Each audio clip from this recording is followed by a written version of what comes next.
Chers lecteurs de Channel News, bonjour. Merci de nous rejoindre dans les locaux d'HPE et pour cette nouvelle émission. Et je suis en compagnie d'Alain Melon qui a rejoint l'activité Channel, qui est en charge du Channel et des régions chez HPE depuis quelques semaines maintenant. Bonjour Jean-François. Effectivement, j'ai repris la partie de Channel Région et Service Provider à partir du 1er février. Ah oui, j'avais oublié cette partie.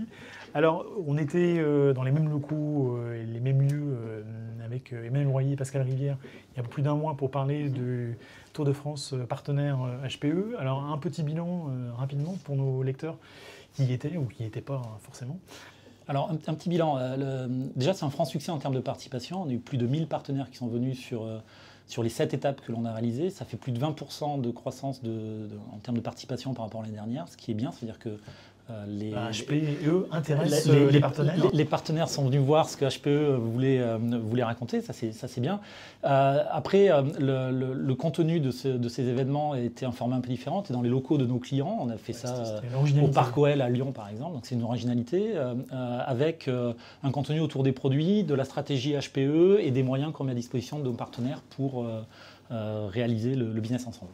Alors ça c'était pour le bilan de l'action, de façon dont c'est déroulé. Sur le contenu, je crois qu'il y a eu un certain nombre d'annonces qui illustrent justement cette notion, cette volonté de proximité d'HPE par rapport aux partenaires en région, notamment sur la cotation. Oui, on a fait une annonce et on avait commencé cette mécanique l'année dernière, mais là on a fait une annonce importante, c'est-à-dire qu'on a ouvert la partie protection sur les deals à la base installée de nos partenaires. Donc ça, c'est un point important. À partir du 1er février, on a déjà eu d'ailleurs pas mal de demandes. Et ça veut dire que le partenaire peut avoir une relation exclusive à partir du moment où il a fait l'effort d'avant-vente et la déclaration auprès d'HPE. Donc c'est quelque chose qui était demandé par nos partenaires depuis quelques temps et qui est maintenant une réalité. Ça, je pense que les partenaires qui nous écoutent ont sûrement noté avec un grand intérêt cette nouveauté.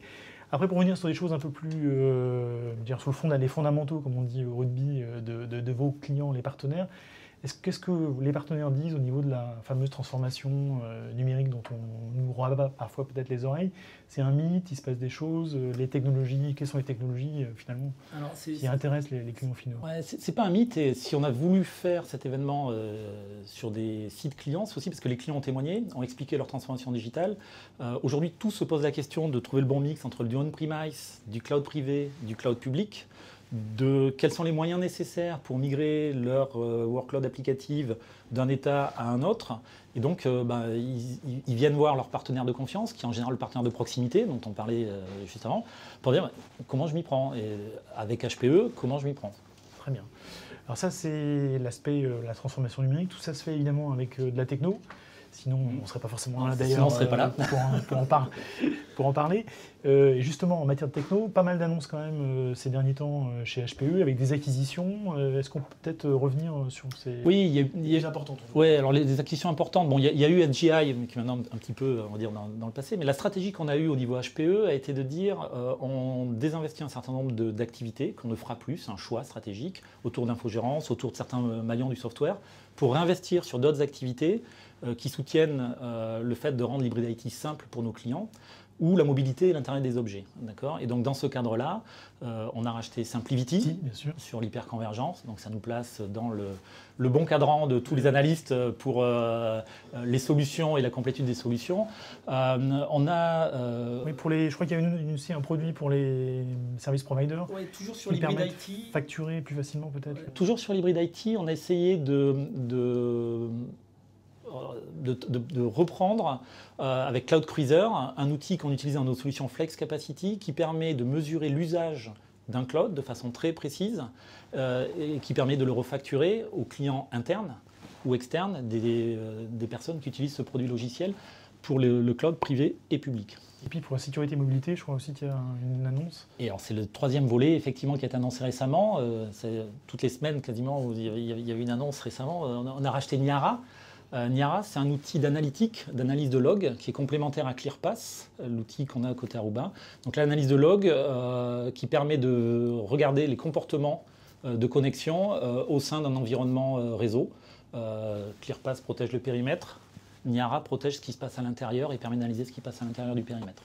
Alors les partenaires qui sont intéressés d'ailleurs, je rebondis, je fais la transition, ont l'occasion de vous rencontrer encore. Et pour ceux qui ne vous ont pas vu pendant le Tour de France, à l'occasion de d'IT Partners, qui se déroule début du mois de mars sur Euro Disney. Oui, 8 et 9 mars sur Euro Disney à Paris, on aura effectivement une présence de beaucoup d'experts HP et qui pourront parler de ces solutions et de ces produits. On va continuer à faire ce type d'événement tout au long de l'année, parce qu'une relation avec un partenaire, ce n'est pas une fois par an un Tour de France, c'est sur le terrain, tous les jours, et puis régulièrement dans les meetings clients que l'on peut faire ensemble. Fameuse relation de proximité Relation de proximité, c'est notre ADN. Dont vous parlez. Alors justement, si on pouvait résumer pour conclure sur l'ADN de la relation entre HPE et les partenaires en 3 mots, ce serait quoi, Alain ? Alors notre ADN, il s'articule autour de trois axes. On veut de la collaboration, on veut être sûr qu'ensemble on peut aller plus loin justement dans cette transformation numérique avec nos clients, donc ça c'est important. On veut être plus agile parce que ça va plus vite. Nos clients nous demandent des solutions qui sont toujours un petit peu différentes et donc il faut aller plus vite pour les traiter.